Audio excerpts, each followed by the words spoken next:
Thoughts are the vocabulary of your brain. Feelings are the vocabulary of your body. What you think and feel create your state of being. Did you know that when you experience trauma, it literally changes your brain? So your thoughts are now thoughts that are not of a perception of a person going through life regularly, but going through life through a traumatic state. And when your thoughts are disalignment or dysregulated, then your feelings come right with that. And when your feelings are in a state of not in compliance to your highest being, then your body also becomes uncompliant to your state of being, your true state of being, the wholeness of who you're supposed to be.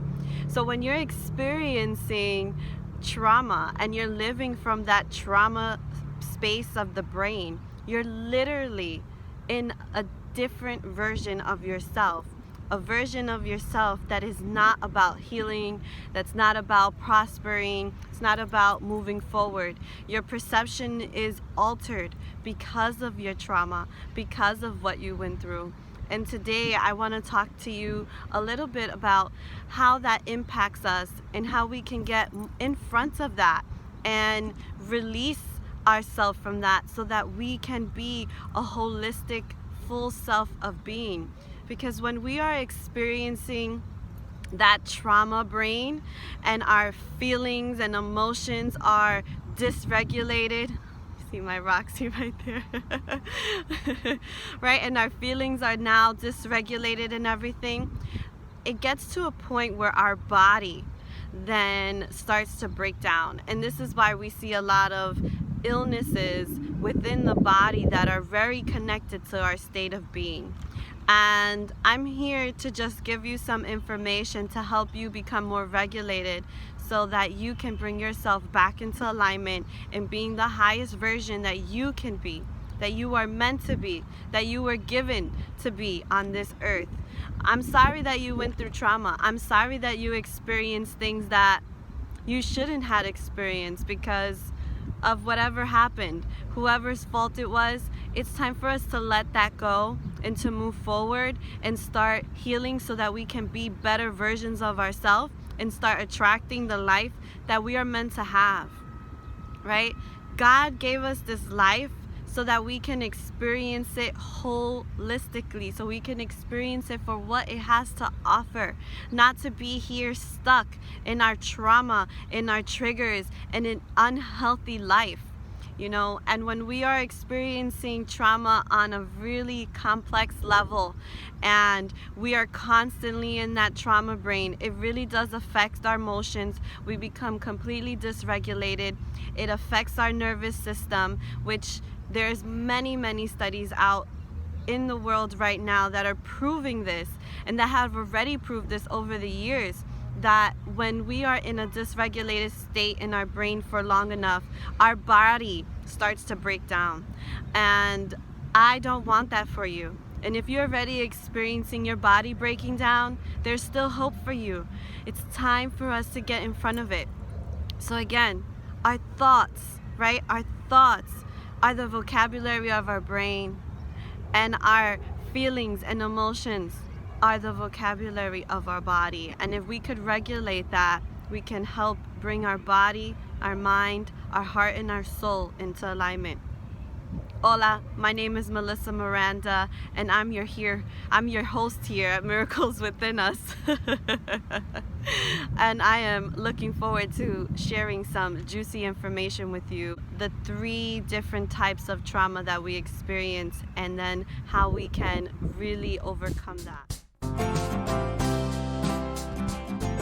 So what are the 3 types of trauma?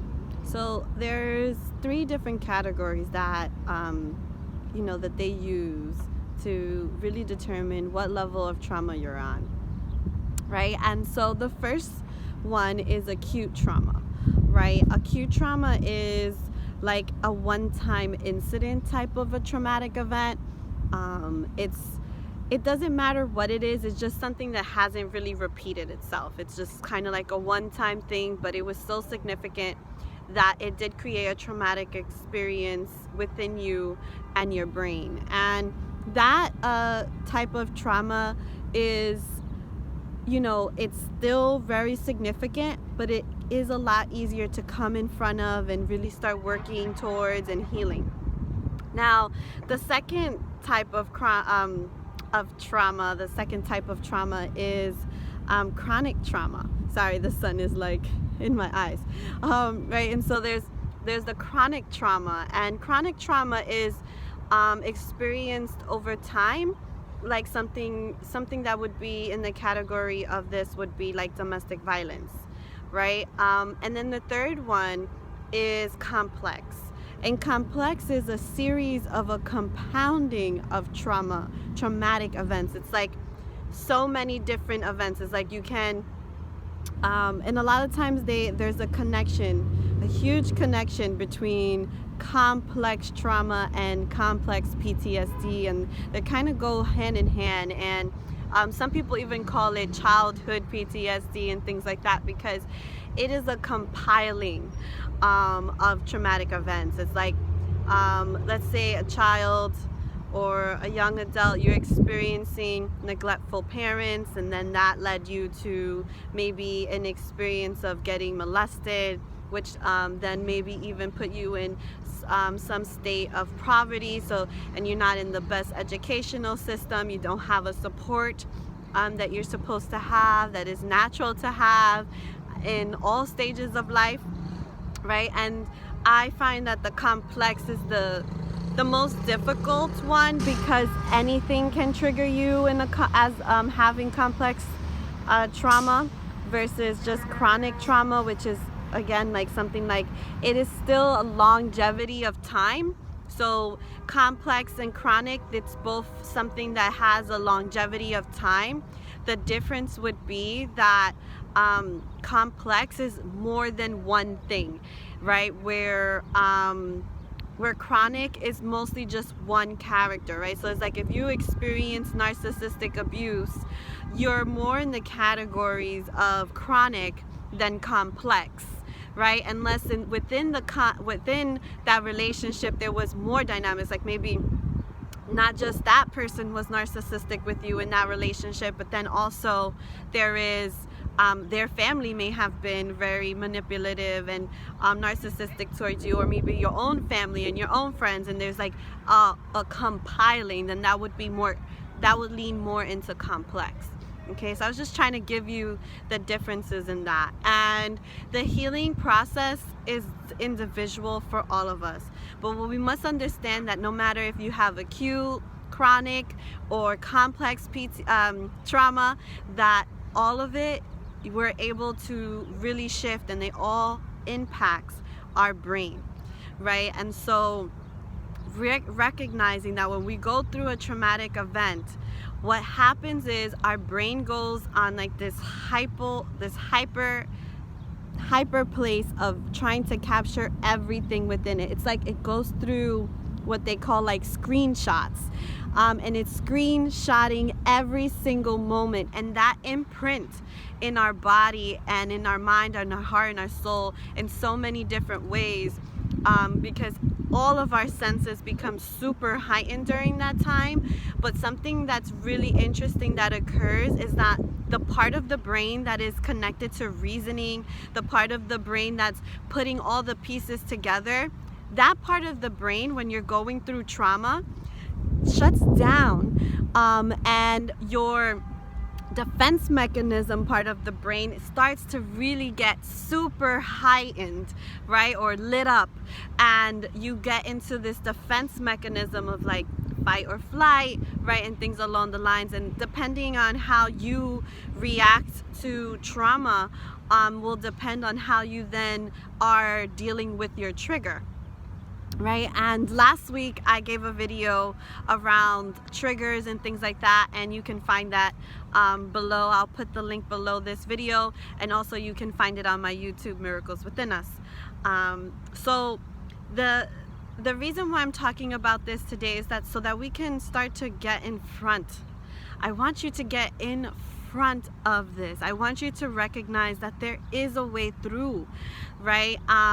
And yes, for some of us, it will be easier than others, and this isn't a competition. This isn't about being perfect, but it's about bringing yourself back into alignment so you could be the best you, right? When I was realizing how trauma was really impacting my brain and my decisions and my level of joy, and how my body started to break down, and I was losing a lot of weight, and not that I wasn't eating, I was eating a lot and still losing weight and all of these things. And that was my response to being triggered, is that I couldn't hold anything in, and I just started to lose so much weight where it wasn't healthy, right? And I'm on that journey of recovery now, right? And I am loving it, but at the same time I had to go through a lot of different phases, right? And so I also want to talk to you about, like, there's different stages of emotional trauma, right? And so, at first we go through like this denial, and you all know about that. It's similar to also like the stages of grief. There are some little bits of differences within. So it's like, first you will go through like denial, and denial could look really different between different people, right? You could go through disbelief. Like for me, I went through a few different things in denial, right? Where I became super numb. Like, there was a point when I started to recognize and get my memories back about my traumatic events that happened as childhood. As some of you may not know, or you do know, I'm just gonna say it really quickly. When I was 34, I started to recall memories of my childhood, and that I did not remember, and I started to get all of these things, and I started to see how I was being triggered and how it was impacting my life, and how I needed to really get in front of it. And one of the things that happened for me once I was in that denial stage, because at first I was like, I can't believe this, it can't be true, my mind is playing tricks on me, right? And then a part of what started to happen is my body went completely numb. Like, my hips and my legs were in so much pain because I couldn't feel it. And I'm a person who loves to dance, and move my body and move my hips. So when that started to happen and not feel a loss of control of my body, that was so weird. It was so weird for me. And that's like there's other words, but that was like the thing. And when I realized, I need to get in front of this, I need to reclaim my body all over again, I need to get back to me.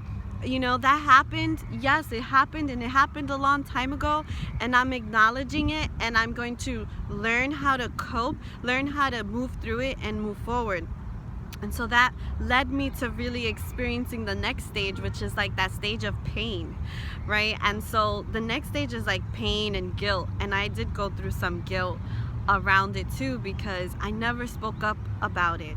I kept it hush hush, to the point where I even fooled myself. I didn't even remember it happened to me. That's how good I got on denying this, and like it got to the point of like I truly betrayed myself. And then when I realized that, there was some guilt that came from that, there was some shame that also participated in that, and so that's like the second stage. And then the third stage is where you start to see a little bit more movement, and this is that stage of bartering and anger, right? Where it's like you start to really feel what happened to you, not from a feeling like that happened, but the injustice of those events, right? For me, there was more than one incident, so it wasn't an acute trauma. It was more of like it's not complex either. It's more of a chronic trauma for me, right? So I was on that second stage, and so excuse me, when you get to that level, that level 3 of anger and bartering, right? You're really trying to barter with the universe and God, and like, wait, but if I do this, can I take this off, right? And then you get in anger and you're there for a little bit. Then after that, you know, the fourth stage is that stage of depression. And the reason why I slowed down here, depression, is because a lot of times, this is where a lot of us stay. When we do not get in front of the trauma, we stay a lot in this stage, and we can go up and down, as far as like, we'll go into that anger and then depression, anger, and then we're like there stuck for a while. And I was stuck there for a while because I didn't want to feel angry. That feeling doesn't feel good in my heart, and I started to feel like this resentment and this hardness and strong feelings in my chest. But then, right, as I started to realize, and then I didn't have no power, and I started to feel like I was losing myself in it, then there was this sense of depression that took over, where I felt like there was a complete loss of myself. And a lot of us get stuck here, and this is the place where I want you to be like, hey, hello, get out of that space, right? And this is what leads me to the next thing, where there is like, I guess I would call this the fifth step, right? The fifth, not step, but like stage, right? And this is that turning point where you kind of get to this point where you're kind of sick and tired of being sick and tired, and you're sick and tired of feeling depressed. You feel you're tired of not knowing yourself, right? And when you find yourself there, it's actually a good space, right? I know it doesn't seem like that, but it's the point where you can really turn yourself around and no longer keep going backwards in, you know, going back from depression into anger, right? Where you can say, hey, wait, I don't want to be in this place. I want to be my highest version of myself, right? So this turning point is when you kind of get that, like I said, sick and tired. And when you get into that sick and tired space, at first it feels like you don't have energy, you don't have the will. And let me tell you, you have to be super kind to yourself in this moment, because you can easily fall back, right? And it's hard at the beginning, okay? And I say this with lots and lots of love. It is really hard in the beginning because you're literally trying to learn something, tell yourself something that you may have not told yourself for a very long time, right? And you kind of have to start loving yourself in this stage, right? So then after this turning point, right, where it's stage 5, the next stage is stage 6, right, where you start to reconstruction. It's like the reconstruction stage, where you reconstruct who you are. And it's not like you're faking who you are. No, you are reopening who you are, right? And in this stage, you will get pushback from people around you. And I wanted to say that because some people are so used to you being in that depressed stage that once you get to that turnaround point, they're like, who are you? You're being someone you're not. And to some degree, you're like, yeah, I'm not that depressed person no more. I'm trying to be me again. And being me is not depressed. Being me isn't someone who's always sad and moping and feeling as if life has no beauty to it, nothing to look forward to, right? You start to really get to that place of like, wait, there is beauty in this world. Yeah, there's corruption and there's things, but there's another side as well that I have not acknowledged, right? And it's so different from our trauma brain, because our trauma brain is so used to all the validation of all the injustice in the world, all the things that are not working. And so you will find in this stage a battle. And but it's a good battle, because the parts of you that start to win is the parts of you that is really you. Okay, the you, the little you that's been inside for so long, waiting to explode, waiting to be an expression in this world, right? So when you start doing that reconstruction part, it's a really powerful place. And it's, I want to say something here too, is when you're doing this work, it's not linear, right? I'm giving you stages because it's just showing you the different levels, but it's not linear. You go up and down throughout it, okay? So remember that. And when you have your off days, and you will, right? Because there will be things that will trigger you. You know, sometimes I wake up triggered, okay, because I had a dream or things like that, and I'm a really vivid dreamer, especially now after recalling my memories. Woo! You have no idea. I dream every night, and what I'm realizing in my dreams is my dreams are revealing the patterns that are no longer serving me. And so sometimes I'll wake up and I'm like, oh, but then I go through the day and I'm like, I'm great, I'm doing the best that I can, I am removing anything that doesn't work in my life. And it really brought me to a stage of also setting some really healthy boundaries for myself. And some people around don't really like it, you know, because they are no longer able to control my feelings, my emotions, my reactions, because now I'm like, hey, you can't do that. I'm in control of me. You are not responsible for me. And I'm finally gonna step in and start being responsible for my feelings. And on top of that, I'm gonna be responsible for who's around me and how they can treat me. Right? And so that happens a lot in this reconstruction stage. And then the final stage is that full acceptance, right? And that full acceptance is, it's acceptance, it's faith, and it's hope. And I'm not talking faith in a way of like religion. I'm talking about faith in yourself, faith in your future, that, hey, you know, I can have those things that I told myself I could never have. You know, as little girls, I'm gonna share this, you know, you dream of like, oh, one day you kind of want to get married and things like that and start a family. I never had that dream. I never believed that I was good enough to ever be married, and have a family of my own. I didn't feel that I was responsible enough for another being in this world. And I'm not saying that that's what I want now and that's what we should all want. No, I just wanted to show you that how traumatized I was, that it took me to a place where I believed that I couldn't, right? I believed that I couldn't have it, that I wasn't worthy, and that's not true. I am worthy of love. I am worthy of creating a family. And maybe that family will look different. It might not be me having my own children, right? It may be me creating a community of family and friends who are my family, like you guys. I love you guys, you know, I want the best for you guys. And that's why I share and I'm vulnerable with you, because I want you to start being the best you know, and if we ever do meet in person, I want to see the best version of you, and I want you to see the best version of me, so that we can complement each other in those regards, right? So when you get to this final stage, and it's not like the final stage and then there's nothing else to look forward to. No, it's the final stage of like healing.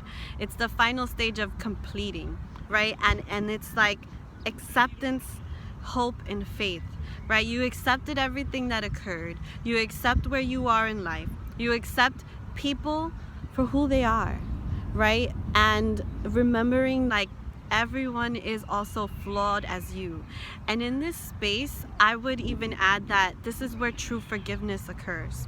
And I did another video earlier this month, last month, sorry, about forgiveness, and you can check that out. But this is like a place where you can really bring in that forgiveness. And the forgiveness is not about anyone. It's not about forgiving a person and things like that. It's about fully letting yourself be free, right? When we get into full forgiveness, we become free. We become that beacon of light in our own life, and we're no longer looking outside of ourselves for validation, to be good or to feel good and things along those lines. It just comes naturally, and forgiveness allows that freedom. And it allows us to have an even deeper, more profound connection with the universe. We'll feel like we're not alone. We'll feel that we're supported and loved, because we aren't alone and we aren't separate. We are one with the divine, right? And each other, because we are all divine, right? And when we can start really seeing the divinity instead of seeing the cruelty, it allows a shift, a huge shift within us, which allows us to get in front of the triggers, right? And allows us to get in front of that trauma brain and really start rewiring our brain to being the brain that we were meant to experience, right? It's not like we're tricking our brain into something. No, it is, we got fooled out of our brain's natural pattern because of the trauma, and now we're just regaining ourselves back, okay? And it's important for us to really understand that and feel that, so that we can move forward, so that we can figure out what we want to be here on this world, what we want to experience, what we want to do. You know, a lot of times people are like, hey, I want to you see that car over there? He's doing like wheelies and stuff. See, you could do that. You could have some fun and not care, right? Like, just enjoy yourself, right? And forgot what I was gonna say because he distracted me, but who cares, right? It's really about enjoying the moments, enjoying the gifts of the world, right? And things along those lines. So I hope that this video was able to help you see where you are, and maybe let you see which type of trauma type you might be experiencing. And if you have any questions around like, hey, I'm not sure what my type is, and the reason why I think it's kind of important, because it helps us see how to heal, how to move through the healing, right? Like if you are a person who went through complex trauma, there's gonna be a lot more healing involved, a lot more kindness involved, and different types of techniques than someone who experienced acute trauma, okay? And how to overcome and move forward so that you're no longer being triggered by the outside world and you become fully in control of yourself, right? And things like that. And I'm gonna continue doing different videos around trauma and the phases of trauma and moving forward, right? And so just allow yourself to see that, hey, you know, it's not the most like beautiful topic to talk about, but I want to give you some real truths on how you can start overcoming that. Look at Roxy, oh my baby. Right? And like really just allowing yourself to experience some joy, no longer feeling numbed or stuck in the past, stuck in your brain, right? And to start putting practical tips and tools in your life that can help you, that can support you, right? And the right people to look for in your life who are going to help you get to that next stage in your life, right? All right, well, if you have any questions, you could write them below. If you want to see what level you're on, if you want some help on like the different stages, and like, hey, I'm stuck in depression and I've tried this and this and that, and those things aren't helping me, what else can you suggest? Those type of questions, I'm totally open to that. And if you want to have a one-on-one with me, I'm having complimentary sessions still happening this month, and you can book that at my website, miracleswithinus.com, or below this video, and it's called Be Unstoppable. Okay, so I love you unconditionally, and until the next time, namaste and God bless.